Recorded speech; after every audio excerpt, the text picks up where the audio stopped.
wrestling fans of all ages and all locations. You know what time it is. It's Saturday. It's around the rap. I said around the rap. I'm wrapping my mind around Money in the Bank. But it's around the Smackdown review. Around the toe back. Around the toe back is just a tongue twister, but hey, I'll take it in so right on the chin. And we keep going. So we here at the peak of Money in the Bank, and of course, this is brought to you by Bold Prediction Sports. As tradition, he's your code Nameless. He's your host. I'm that dude with the beard. And it's just an exciting Saturday. A lot is going on. But we're here to review SmackDown. And ladies and gentlemen, a SmackDown go-home show that tried to live up to the Raw side of things, I would say, for once. But not necessarily too dangerous is what I put in my notes. Well, we've seen a lot of things pop off. Opening with some Raw talent, your boy, Mr. How do you say it? Monyeet in the Bank. Monyeet in the Bank. Jey Uso's opened up the show. Thanks Canada for letting him through the border. Everything properly, so he can get proper representation here. Big shout out to Canada for letting him through. Not too far into his spiel, talking about how he's going to get the briefcase and everything. We see the former, how did he put it? Last year odds-on favorite, your boy LA Knight. Yeah. He was up. And we have what I'll call the yeet off. We were sitting there, we were listening to how LA Knight talk about, oh, I respect you, but I'm going to show you how much I respect you tomorrow, but not showing you any respect. I said, oh, that's almost a double entendre. Where are we going with this? And long story short, he's guaranteeing pretty much victory is what I'm hearing from LA Knight. I mean, but you got to expect that from at least one person in the whole situation. Well, I mean, you would hear that just from about everybody. When they all come out and did their whole spiel, everybody was guaranteed that they was going to win. Shoot, no, I think they even got through their promo. I was going to even touch on that. Oh, yeah. They started cutting. I'm saying, sir, we got to speed this up. We got a lot to get through tonight. Y'all going to have to speed it up. We got to nip that. So, like Cole telling you, everybody, it was a yeet off. That got nipped in the bud. Mello comes out, start talking about, nobody want to do this. Then boom, he's interrupted almost immediately by Perk Gable. Shout out to Chad Gable, the infamous, the notorious, the survivor, the miracle, Chad Gable.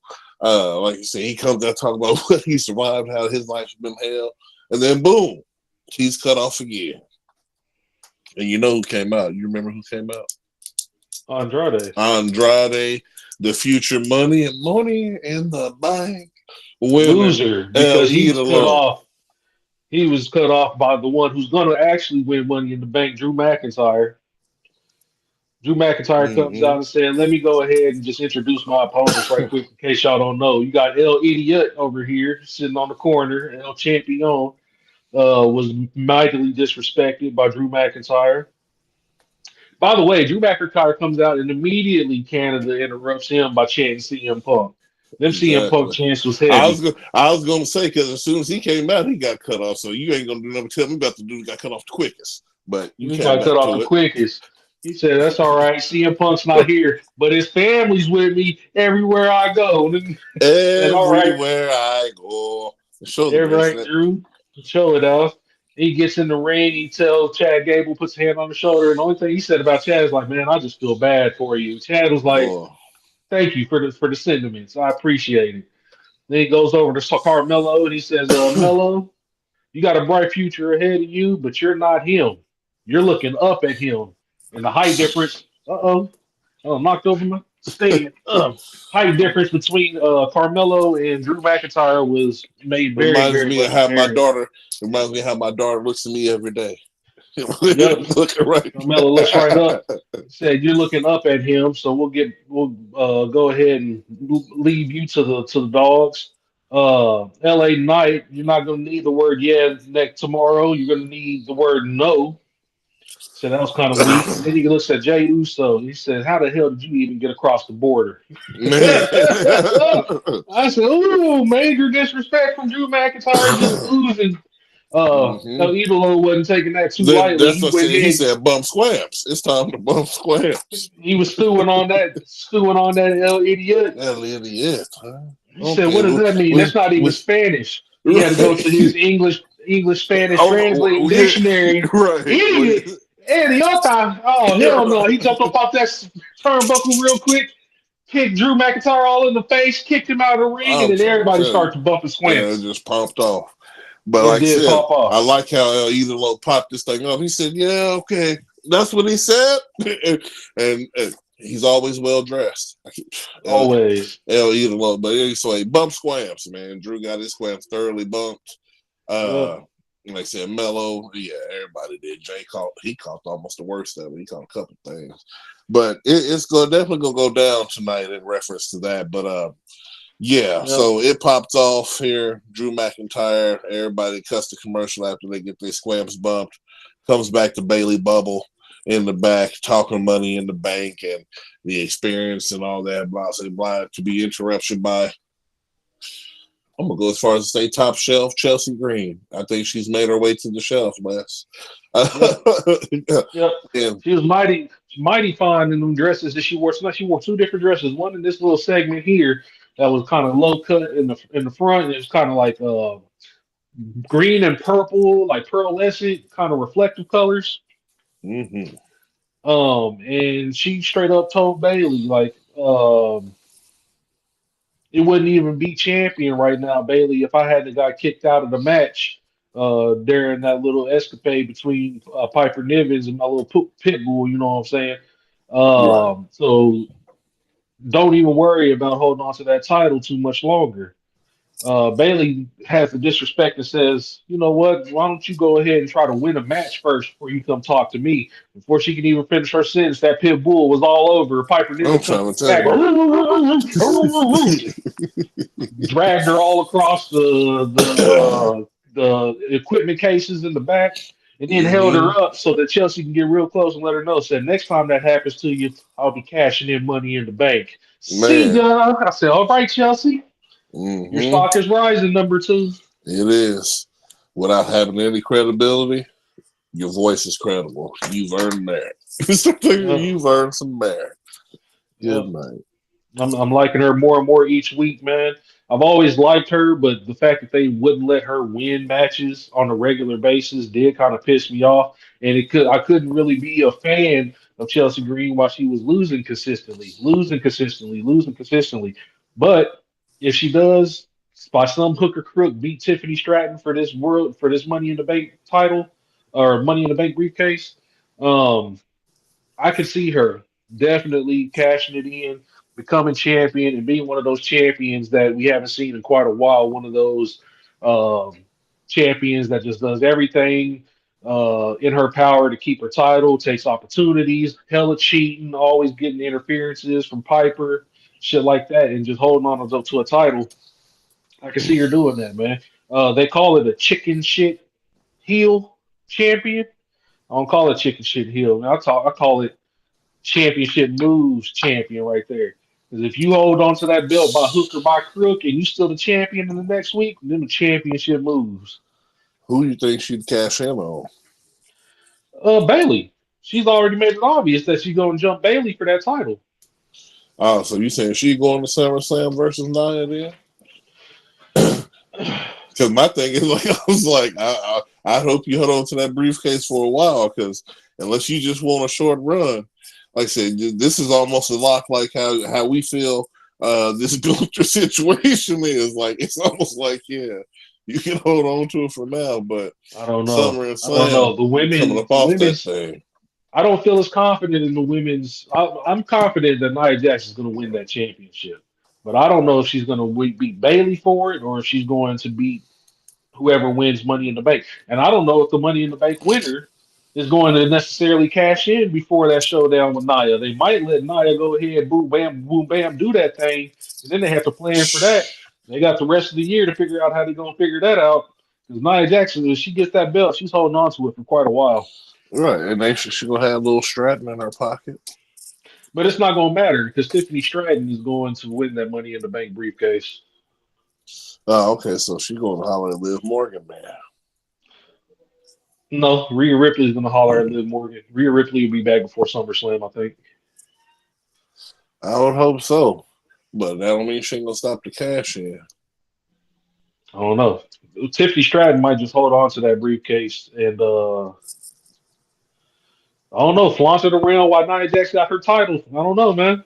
The money, listen, the women's, in my opinion, the women's could go like 6 or 7 different ways, and all of them will be great storylines. So I'm really looking forward to see what happens in this women's Money in the Bank championship, Money in the Bank match. I'm really looking forward to see what happens at SummerSlam for the championship title for the women's. Like they're independent title reigns on both sides, on both brands, is looking pretty good for the next few weeks. Yeah, I can agree. After that, we get the Street Profits versus Pretty Deadly. And needless to Mhm. say, the Street Profits took care of business. Not really too much to talk about in this match, unless Cole want to add some things to that. Well, I'll say that before we had the Pretty Deadly Street Profits match, Bailey did come out of Nick Aldis's room, said she was sick of getting jumped by Piper Niven and Chelsea Green, and then she had a match with Chelsea or with Piper Niven later on that night. And Naomi said, "I had your back," and so that kind of perspired to what we had before the main event. During that Pretty Deadly Street Profits match, uh, I mean, Pretty Deadly hit a super duper plex on Ford, which was kind of cool. I've never seen that before, but I don't really watch too many Pretty Deadly matches, so I don't know if that's a staple in their arsenal or not. But it did look mighty impressive. Um, they only got a 2 count though.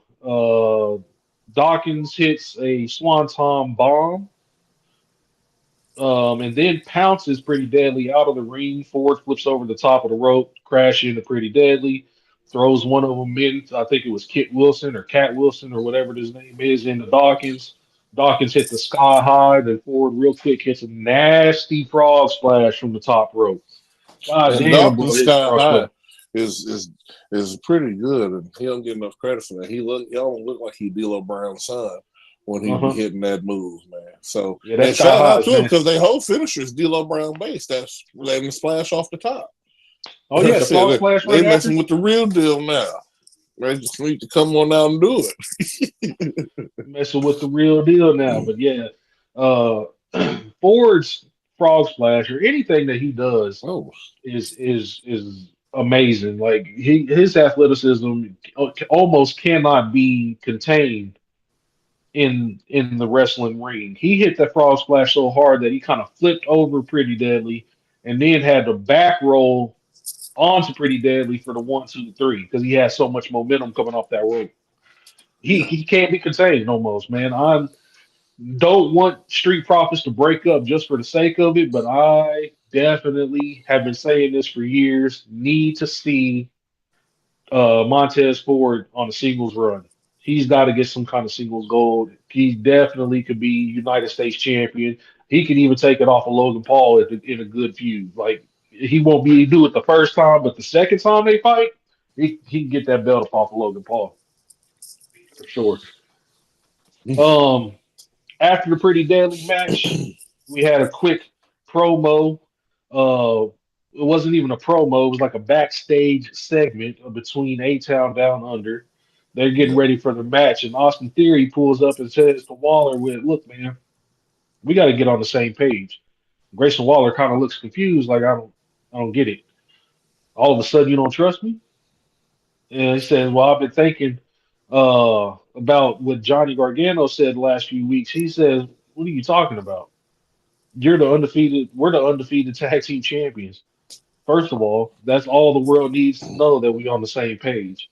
Now you letting Gargano get in your head, but let me ask you this: when was the last time you won a championship with Gargano? I'll answer that question. You never won a championship with Gargano. It wasn't until you started doing things your own way that you became a 2 time United States champion, world's youngest or the youngest Money in the Bank winner in WWE history. Not to mention last year at WrestleMania, you beat John Cena, and this year at WrestleMania, we won tag team gold. So what? Like I said, I don't get it. What's the problem? Gargano, I think he's in your head, man. And if he's in your head, we got to get on the same page for real. We get to check in with each other. So get it Mhm. together. Let's go out here and win this goddamn match. And I said, oh, there's a lot of good points being thrown in here. You didn't do a damn thing with Johnny Gargano. No. Started winning all kind of gold and accolades as soon as you let Gargano. Now all of a sudden, you let Gargano get in your head and make you think you less than and put a wedge in between you and the dude that keeps pulling you in front of these super kicks. He has been pulling them in front of these super I was about to kicks. say, because normally I'd be right there with you on the same page, but dude, he's like I said, Race Waller. Boy, I'm telling you, Austin Theory is his body shield. Boy, he's his over shield, whatever you want to call it, Halo terms. He's biting the bullet every time. He's not biting the bullet. He's getting pulled in front of the bullet. Every time you see it, they play it in slow motion. And Grayson Waller is pulling him like, here it comes. And I don't see Grayson Waller's got his head on the swivel. He sees it coming every time. Right. Austin Theory, you need to be more alert, nigga. Boy, it ain't got nothing to do with Grayson Waller. He keep getting his brain scrambled every week because Grayson Waller keep pulling him in the super kicks. Yeah, he's mildly concussed every other week. Yeah, every other week.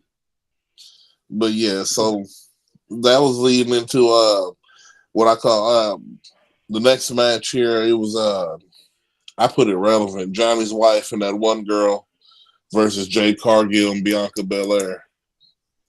I don't know them girls' names, but we knew Yam Alert was going to win the match. That's what I call the duo was Jade Cargill and Bianca Belair. Yam Alert's for the win. They get on the mic after, and handle them quickly. They get on there talking like, yeah, it's about time to get back to this Thanos snap, is what I heard. Yeah, I'm just paraphrasing, folks. It's time to get back to this Thanos snap and take over the galaxy.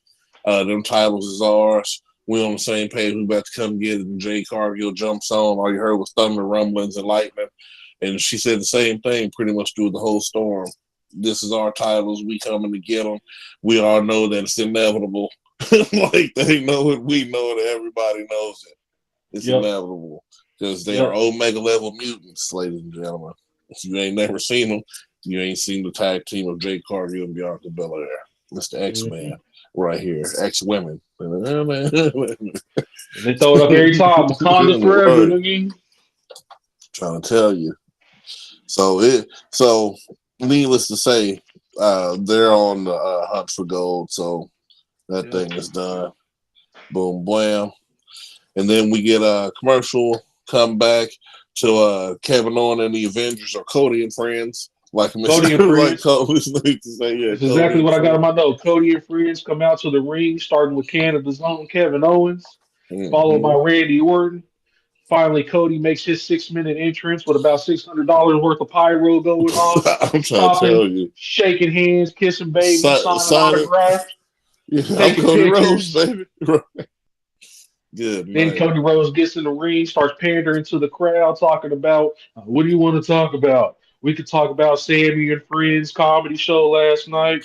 We could talk about this, that, and the other. It just sounds like Toronto and WWE are good fit. I'm like, this nigga. That's what I said. I put in a note. I said Cody came out and kissed Canada's ass.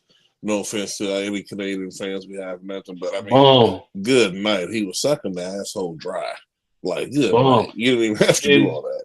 Of course, Randy Orton had to get his shit in and came in and was like, if it was up to me, then the bloodline match between us and the bloodline would end with the 3 deadliest words in all of wrestling, the RKO. I mean, cheap pop, but whatever. Right. Whatever, Randy.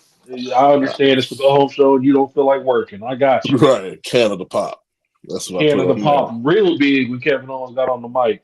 But it was a somber little promo. Kevin Owens said he could talk about the last 4 years, how he fought the bloodline, but instead he would like to talk about the last 4 days. Got a call from his dad earlier in the week that his mom was rushed to the hospital.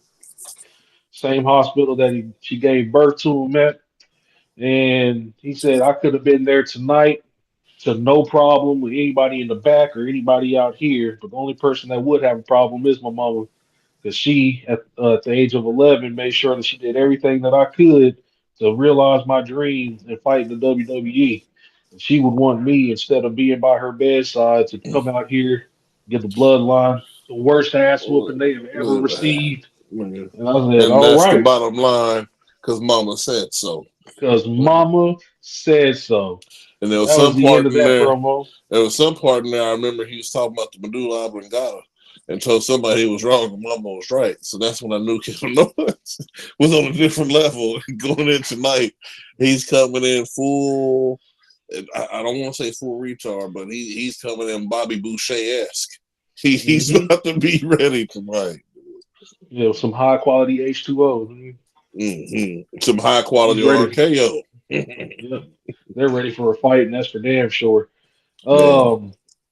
After that, we had the Bailey and Piper Nivens fight because it really wasn't a match; it was a scrap. Right. As Bailey and Piper Niven come out, camera pans over to the crowd, and they show Io Sky in the crowd. Bailey tries real quick at the beginning of the match to throw hands with Piper Niven, but Piper quickly overpowers her. Bailey does a springboard bulldog on Piper, having her roll out of the ring, and then tries to drop kick her through the bottom turnbuckle. Right. On the outside of the ring, Piper catches her feet, spins her so that her head ends up hitting the ring post. That was kind of a slick ass move from Piper Nivens. Some ring awareness. Go to a commercial break. After the commercial break, Bailey finally is trying to get finally has the upper hand. They show some more crowd shots. Shows that actually Tiffany Stratton comes down to the ring. Then they pull out and show some crowd shot, showing that not just these women, but just about everybody that's going to be in this Money in the Bank match for the women's side or outside. You had Zoe Stark and Lyra Valkyria in the crowd. Piper Nivens was out there, Naomi, and Zoe Stark, Tiffany Stratton. So just every woman in the Money in the Bank match. Naomi tries to rally Bailey at one point in the match by climbing up on the steps, making as much noise as possible with her glow shoes. Tiffany Stratton climbs up on the opposite side and says, "Shut the hell up with all that damn noise while my pit bull does work on this Bailey bitch." Naomi says, "Oh, what? White bitch?" Steps down the ring, gets all in her face, starts talking shit. Naomi says, "You know what? You can take all that shit and shove it." Chelsea Green wasn't having it, slapped the taste out of Naomi's mouth, only to receive some fast hands and a roundhouse kick from Naomi. And he gets thrown into the barricade. But this time, Chelsea Green is wearing this tight little hot pink thing. I thought for sure that dress was about to lift up over all that top shelfness, but no, it stayed in place. She had it taped down and glued down in all the right places. But as soon as Naomi threw her in the barricade, all of a sudden, who was it? Io Sky. Io Sky jumps the barricade and starts putting hands on Naomi, quickly followed by Stark and Valkyria. Tiffany Stratton joins in the fray, beats on a couple women, then climbs up to the top rope and does the prettiest moonsault ever on the Io Sky, Zoe Stark, and Lyra Valkyria, taking them all out. Piper Nivens real quick tries to take advantage, but Bailey hits the rose plant for the win. During a real quick celebration, she tried to put her hands up only to get ran over by Nia Jax. The freight train. Freight train. Nia Jax comes out and destroys Bailey.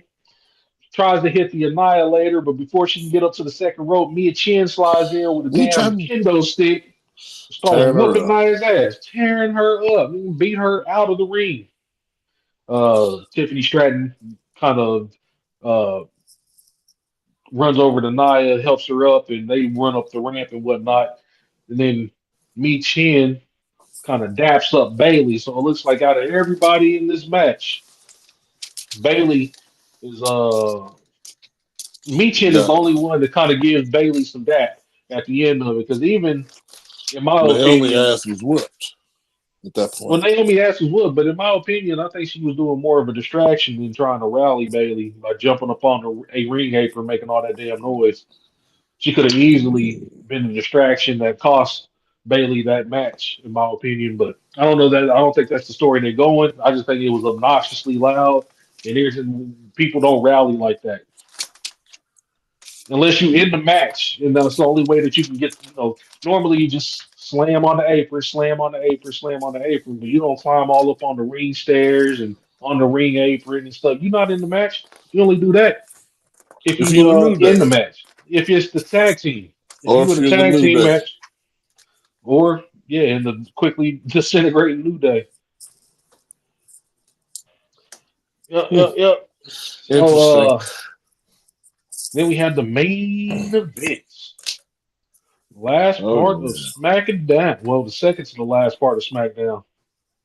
We Oh had yeah. DIY versus A Town Down Under for the tag Do it team yourself. championship. Because sometimes you Dude, gotta do it yourself. hmm What a match, man. Yeah, the notes that I put down, I said, man, it was a slobberknocker. DIY was controlling early before the first commercial, but then we seen a lot of instant offense from Grayson Waller and them. It was just a lot of back and forth for a while, Yep, to be honest. And it was better fought from the tag team champions, in my opinion, than in DIY situation, because you expect DIY to go ahead and be on the same page with wrestling. And I was just surprised that A-Town Down Under put up as good of a fight as they did. As for far as, sure. keeping up with such a seasoned team, I mean. For sure. That's 100% the same thing I put in my notes. I mean, DIY had an early lead before that commercial break, like you said. When they came back, Austin Theory hit an elbow on Gargano. It was cracking. Uh, It was really cracking. they finally gained a little bit of momentum, but in the early matches, DIY had it before and after the commercial break. They were running circles, they were wrestling circles around Grayson Waller and Austin Theory. And then near the end of the match, it's kind of like something woke up. Austin Theory and Grayson Waller was like, "We tired of getting our ass whooped. Let's start whooping Man, some ass." man. Um, Near the end of the match, Gargano gets sent to the outside of the ring. Theory tries to give a running knee to the barricade, but Gargano kind of sidesteps and has uh who was it? Waller? That was, Yeah. yeah. Mm-hmm. Has Waller run into the no, it was Theory. Theory ran into the barricade. And I then thought he got told. Okay, maybe I'm Waller was thinking about too to late put him into in the them. Alabama Slam, but he turned it into the Canadian Destroyer on the Okay, outside of the yeah. ring. That's Oh, what that it was was, nasty. yeah. Yeah. That was nasty. Um, Back in the ring, a couple of quick pin attempts between Gargano and Theory. They both kicked out, kept rolling each other up. Right. Gargano tries to tag in Ciampa, but Waller pulls him off the apron before he can make the tag. That And he then did. after another commercial break, we come back to Austin Theory getting hit with both a Widow's Bell super Man, kick combo that he kicked out of. amazingly. Amazing. Showing this. There was a couple of times where they DIY hit their signature moves or their finishers, and both Austin Theory and Waller were kicking out without having to break up the pin attempt, things like that. It was nasty. Um, they back Waller up into DIY's corner, throwing some hands, but Waller fights out of the corner. It tells Theory real quick to hold Gargano so he can get a cheap shot in Right. while the referee is distracted with Tommaso Ciampa. Goes in for the punch. Gargano ducks it, and Theory ends up hitting. I mean, Waller ends up Waller. knocking Theory here. Yeah. Yep. As Uh, tradition. as tradition. No, well, not as tradition on this one. Right. At But I'm just talking about him getting knocked. I'm talking about Oh him. yeah, Austin as Theory. tradition. Oh As yeah, tradition this getting is knocked. concussion of the night. He got knocked the fuck out by his partner. Mm-mm-mm. Gargano rolls up Waller for a quick 2 count. Waller Yeah. kicks out and Champa gets tagged in, hot tag. Then after a shatter machine Yeah. on Waller, What they say they call it now? A pebble in the, what did he say the name of it was? He said it was, he didn't call it the shatter machine. He called it something weird. And I was just like, hold on, that wasn't a, I don't know what he oh called it. god. I heard him I have say to he kicked out of a shatter machine. I had to go back and listen to it because I swear he said something else. Sounded like he gave it a different name or something. But Either needless to way, say, it was a shatter machine, exactly. it was a shatter machine, and Waller kicked out at 2, no help from Theory, who's still knocked out on the outside. Man. Um, then Austin Theory finally does rally because they were about to do meet in the middle on Grayson Waller to finish the match. Theory pulls, I believe it was Johnny Gargano Gargano. Yep. out of the ring, stops the meet in the middle, and then comes in and drop kicks Ciampa during the roll up pin attempt. Yeah. Good drop kick too. Actually. It was a good drop kick. Kind of flipped under the bottom, under the bottom rope, tucked and rolled, and then drop kicked him right square in the chin. There was nothing he could do to block it. Right. Waller did hits a flipping unprettier onto Ciampa. Yep. Pins him up 1-2. Gargano had to break up the pin at 2 by diving in the ring. Waller pulls Theory into the Gargano super kick. Man. And literally pulled him into it.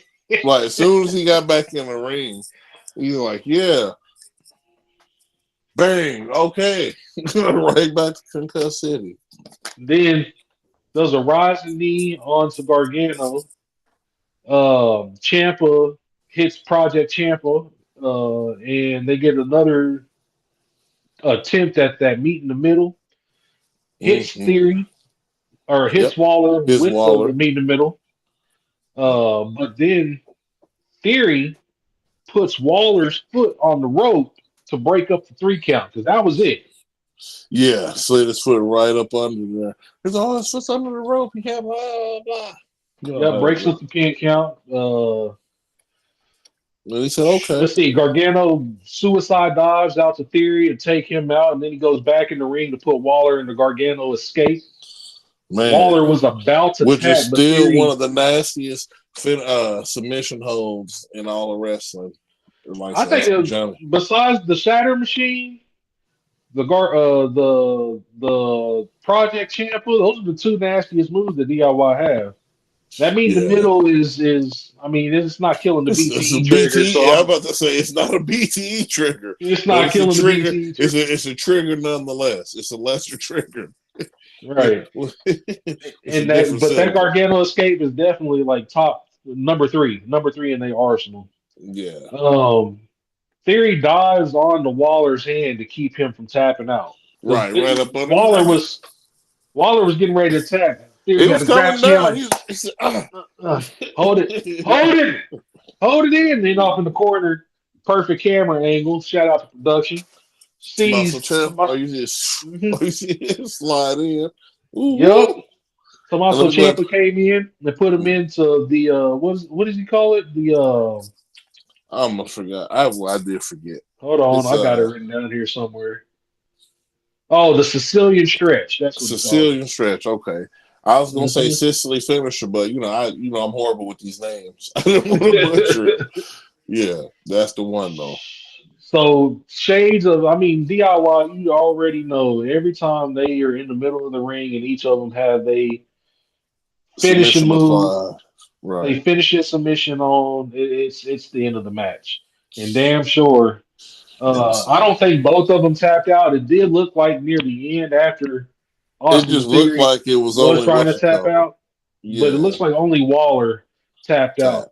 Yeah. And all of a sudden we have new tag team champions, and sometimes you just got to do it yourself. And I'm not mad to see him as tag champions. I am. Ooh, I know, because you don't like to do it. You be goody too. It goes against everything you was talking about. I understand, but as a fan of Tommaso Ciampa, you should be proud. Nope, because they did that thing where they sit on the fucking apron and they pat themselves on the back. Get that shit out of here, man. I don't like that shit. I hate it. You gotta pick yourself. That's all right. That's all right. They can go ahead and be champions. That's fine. Tag team division is in the toilet now. Austin Theory. Oh God. A-Town Down Under. A-Town Down Under should have won that. Man. They put up one hell of a fight and they were screwed out of the championship match. That just means what you call it can come. Johnny Gargano got in Austin Theory's head. That's for that. I'm blaming it on Johnny Gargano. The Authors of Pain can come get it now. I don't care nothing about the Authors of Pain. They ain't never been in the storyline we're talking about. Yet to come. It's all right. Took a while for Cody to get on. Anyway, he's not lying though, folks. It is what it is on that end. I like to see Tommaso Ciampa hold any gold. So I often forget Johnny Gargano's there. He's a little bit more relevant than his wife. So I give him that bit of respect that he knows he got to hold on to Tommaso if he's going to do anything in wrestling. Right. But we move into the final segment of the evening. Before we let you folks go here and we get ready to get into Money in the Bank, I'm sure y'all ready for it too. We see the promotion dang near of the century, and it's probably the most disrespectful piece of promotion I've ever seen. And as a member of the original bloodline who have acknowledged Roman Reigns, I'm thoroughly sick that Solo would desecrate everything we worked for. I don't even want to talk. I'm gonna let Cole talk about it. I don't even want to repeat none of the stuff he said because it was straight blasphemy. Solo says this isn't what he wanted, but this is what his family needed. Roman wasn't man enough to defend our title. And I had to go back. I said, what did he just say? I had to rewind it one time. Our title? He said it. He said Roman wasn't man enough to defend our title at WrestleMania. He wasn't man enough to defend our legacy against Cody Rhodes and his legacy. Therefore, he shall no longer be called the tribal chief. Now I'm the tribal chief. And Solo's gonna do everything he can to get that undisputed title and bring it back to the bloodline. And if Roman wants it, he can try and take it from Solo Sikoa. Put your ones up for Solo Sikoa in the bloodline. No? None of that? Okay. So I see you more part of that new bloodline than you was that old one. But I will say this. I've been a fan ever since Jacob Fatu came on board. This new bloodline is cracking. No, he's cracking. That's what it is. I was gonna say if they wasn't Fatu, it don't matter. It don't even matter. Like I said, when these Haven guy Avengers come back, it's gonna be the spectacle that Paul Heyman deserves. I'm telling you, led by the tribal chief. And then all of a sudden you see Brock Lesnar emerge. No, I'm talking about the new Avengers that's going to take Solo and them down. You said the tribal chief. Solo already said. Roman ain't called the tribal chief no more. We don't give Solo wasn't anointed by the elders either. He got the Ufala. He got the Ufala necklace. They sell them everywhere. I ain't seen nobody take it off of them. They sell them everywhere, and don't nobody else care enough to take it off of them. He went down to his local Party City and got it hooked up. I don't know what to tell you, bro. Like I said, you ain't telling me nothing. You sound like Solo. I hear you. That's right. Put your ones up. Put them up for Solo. Well, yeah, ladies, there you hear it. There you hear it. He's a part of that new bloodline. I'm gonna stay Wolfpack for life on this OG bloodline. That's right. Jacob Fatu, Wolfpack. He wishes in the Wolfpack. Jacob Fatu is the Wolfpack, nigga. He said he is the Wolfpack. He is the Wolfpack. He's Team Wolf for sure. He can get the job done. But I ain't gonna worry about it. We'll see what happens when the final boss. Everybody else comes back to see. We'll see what happens. But ladies and gentlemen, that was your SmackDown review here. We're all excited heading into Money in the Bank. We'll see you tomorrow with a Money in the Bank review because we're going to enjoy the show tonight just like y'all. And we'll be here tomorrow to talk about it and go over the rawest of details. Let me see. Make sure I got enough pages in this notebook to take all the notes I'm about to take for Money in the Bank. 1, 2, 3, 4, 5. Yeah, I got enough. Yeah, I'm gonna be detailed. Oh my God, it's gonna be cracking. I can't wait. I'm trying to tell you. So, ladies and gentlemen, we only got a few minutes until it actually kicks off on Peacock, and always watch responsibly. But as tradition, this was Around the Mat brought to you by Bold Prediction Sports. As tradition, once again, it's Code Nameless, your host, that dude with the beard. We're gonna catch you tomorrow.